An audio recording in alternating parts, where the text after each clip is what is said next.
Hey folks, this is Kalani. We're at that point just before the expansion launches where classes and specs are getting more finely tuned to hopefully end up in a place where everyone is somewhat viable and there are no major outliers at either end. So this week we have a whole bunch of class changes and balance tuning adjustments, some of which are quite significant, and there are some pretty big nerfs coming through for the strongest classes on the beta so far. There are also some huge changes to how endgame rewards are going to work, how far we can upgrade gear, you'll be able to get higher tiers of crests a bit easier, and there's something special that will help you progress through the new raid a bit faster. There is a lot to talk about this week, so let's break it all down. Now before we jump in, be sure to hit up that like button and subscribe so you never miss another video. Let's kick things off with the most recent class changes because there are some massive nerfs and buffs coming through, and as we're quickly approaching the War Within release date, we're actually in the tuning phase now.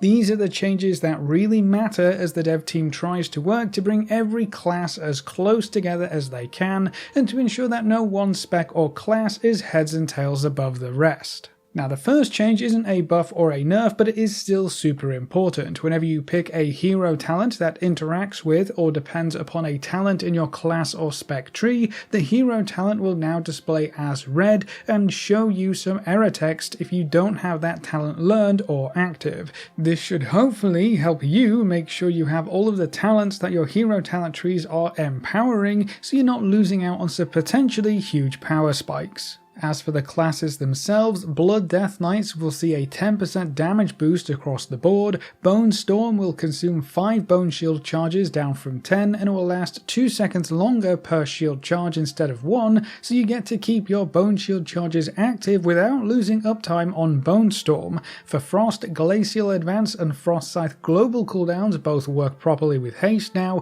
Frost Strike and Obliterate damage are up 8%, Breath of Sindragosa damage is up 12%, and Shattered Frost was nerfed slightly. And then for Unholy, Raise Abomination now costs 1 rune to summon, and there's a bug fix for Unholy Blight. For the Demon Hunters, Havoc is going to see a 100% increase to I-Beam damage, which seems kinda crazy, but hey, I'll take it. I-Beam is always fun. A Fire Inside's chance to refund a charge of Immolation aura was increased up to 30%, and there's a bug fix for the new 2-set bonus as well. For Vengeance, they're going to get a quick, simple 15% damage buff across the board.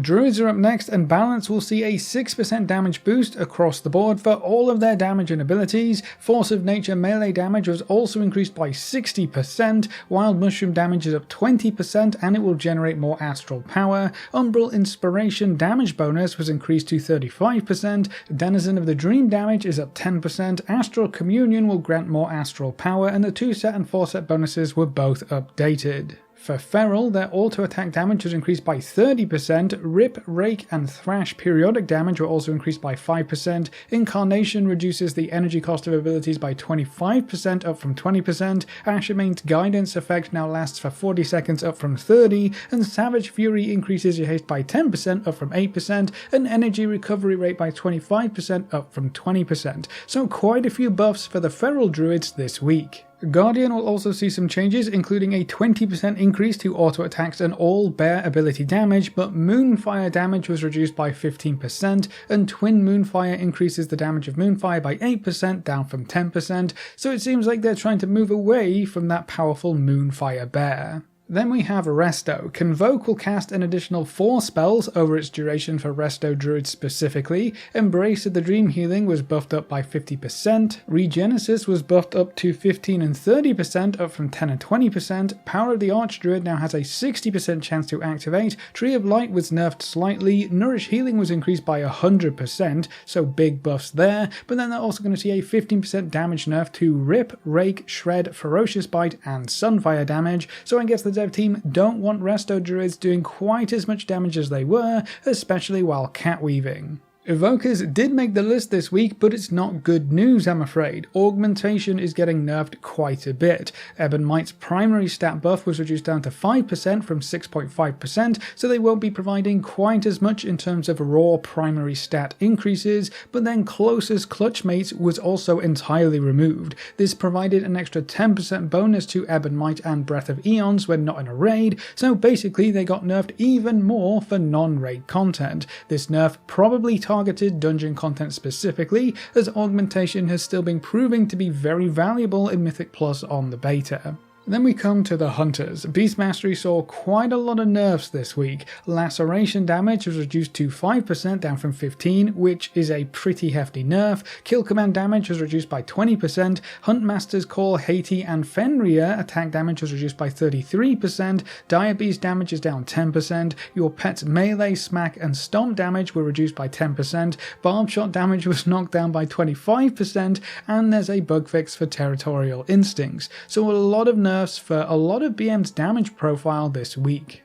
For survival, flanking strike hunter damage is reduced by 10%, but the pet portion was reduced by 75%. Flanking strike and harpoon pull you to the edge of your target instead of at the center, which is an interesting change and might take a little bit to get used to. Wildfire bomb initial damage to primary target was increased to 80% up from 40%, but then wildfire bomb damage was reduced by 25%. Raptor strike damage was buffed up by 5%. Mongoose bite damage is also up 5%, and flanking strike damage is up 10% too, which seems a bit odd given the notes earlier, but then explosive shot damage was reduced by 5%. The bug fixes are actually very important though. They fixed the scaling for flanking strike, which should hopefully offset that large nerf to the pets portion of the damage profile specifically. Mages are next, and Arcane is going to see some big shift arounds. Mastery bonus damage for Barrage and Arcane Blast were both increased significantly, but the damage of Arcane Barrage and Blast were both reduced. Arcane Familiar damage is increased by 50%,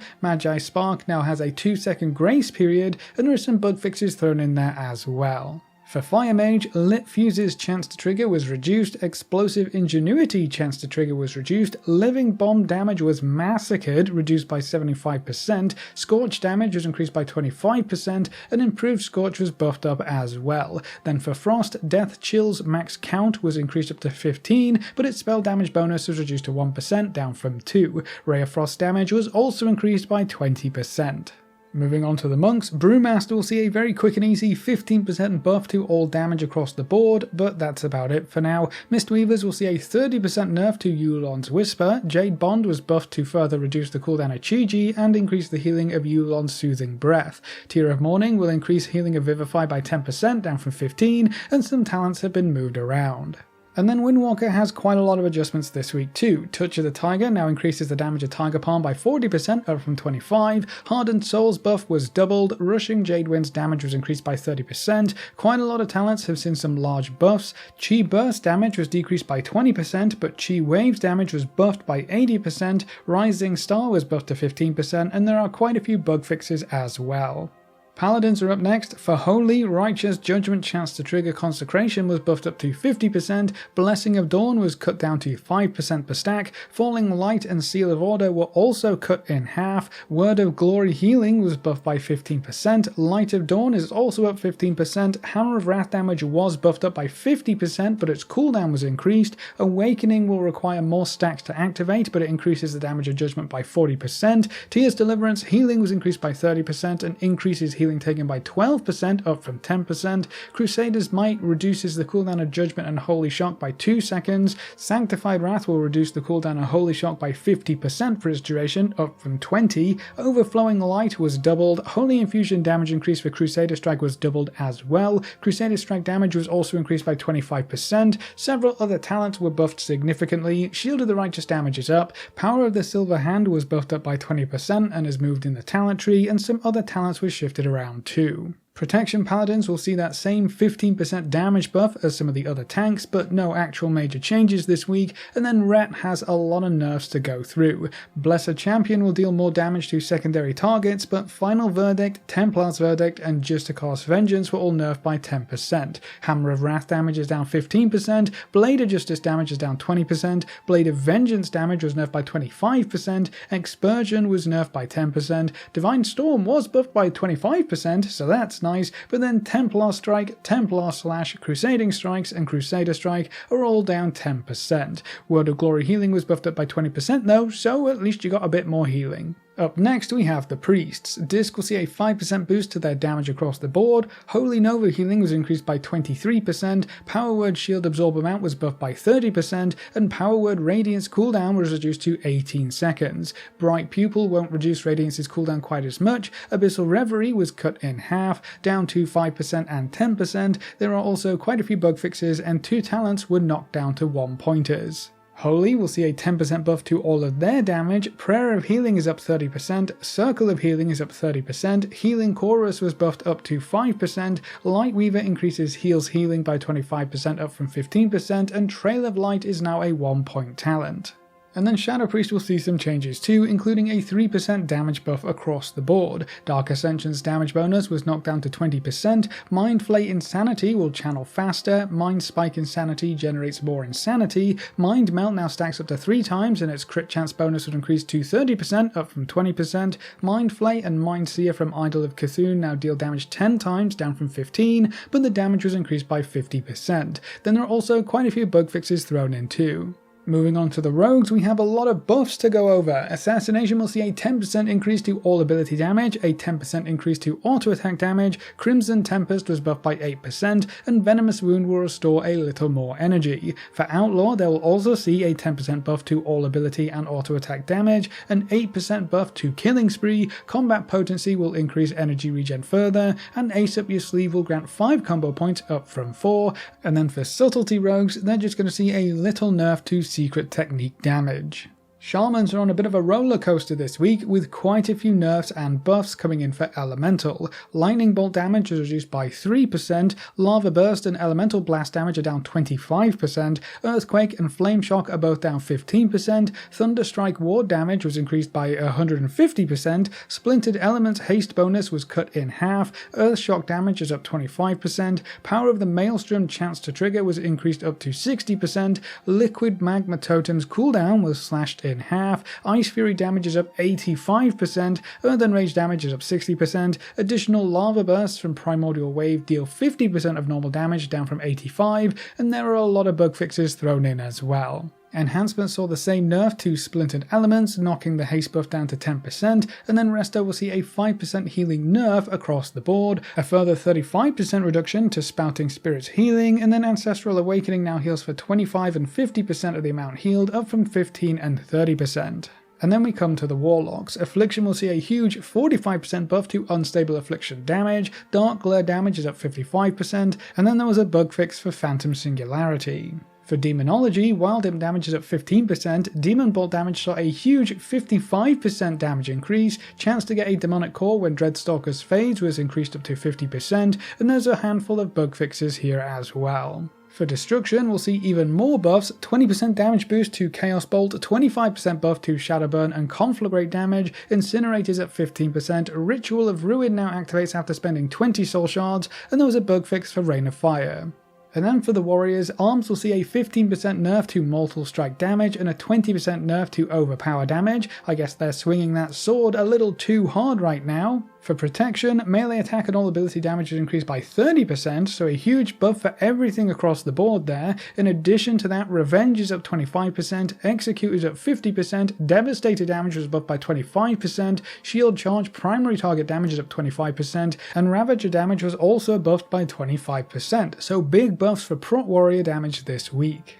And then that's all of the class changes so far this week, and as I mentioned earlier, we're really getting close to the expansion launch, so these are the most important weeks to keep an eye on class balance. We will probably see a whole bunch of changes between now and the release date, and even more changes when the raid starts to open up, so I'll keep you updated as best I can. Now moving on, this latest build also included some changes for endgame gear, how it drops and how far we'll be able to upgrade it. To start with, there was a change that would limit end of dungeon drops to 1 of 6 hero gear down from 2 of 6 hero gear. Not a terribly impactful nerf, it would have meant you would have to upgrade your hero gear once more to cap it out. That first upgrade wouldn't have been free anymore if dungeon gear couldn't drop above 1 of 6 hero, but still not an ideal change no matter how you look at it. It would have also tailor-made Mythic plus Keystone end of dungeon chest drops the exact same from +7 to +10 keys, which seems like a really silly change. Not seeing a reward increase from +7 to +10 would have been odd, and I guess the dev team agreed because they actually reverted this change quite quickly, so you don't have to worry about dungeon loot being less relevant. But it is important to note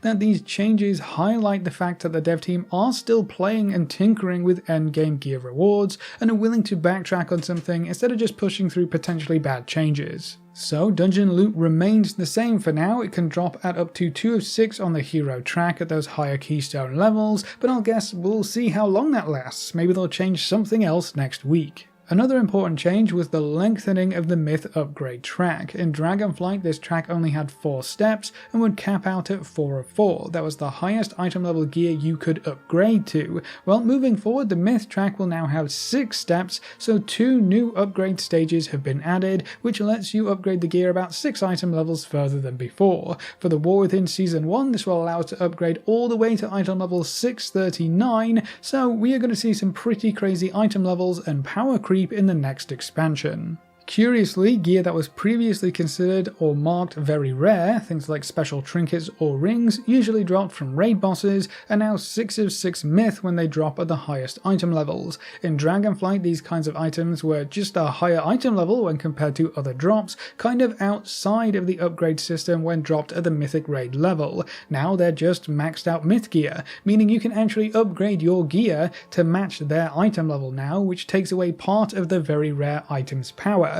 If it's no longer a higher item level than what other gear can become, its only real power now lies in any special effects. So this seemingly small change to the myth track does have quite a few knock-on effects downstream. Something else that a lot of folks were worried about when these new myth track upgrades were first highlighted is how crafted gear would compare to the new higher item levels available through upgrading myth gear to 6 of 6. Crafted gear was usually a couple of steps down from the maximum item level available from upgrading gear, so these extra steps would have left crafted gear even further behind, devaluing anything made via crafting and the professions that would fuel the process. Well, the dev team put those woes to rest, announcing that crafted gear would always stay as relevant as it was throughout Dragonflight and would cap out at item level 636 in the War Within Season 1. That puts crafted gear at 5 of 6 on the new myth track upgrade, so it's arguably actually stronger than it was previously, especially when compared to the lower upgrade tracks. But this does mean that once again, crafted gear and sparks will be one of the easiest ways to get your hands on higher item level gear in the expansion, and it will only be 3 item levels below the max potential of the upgrade system.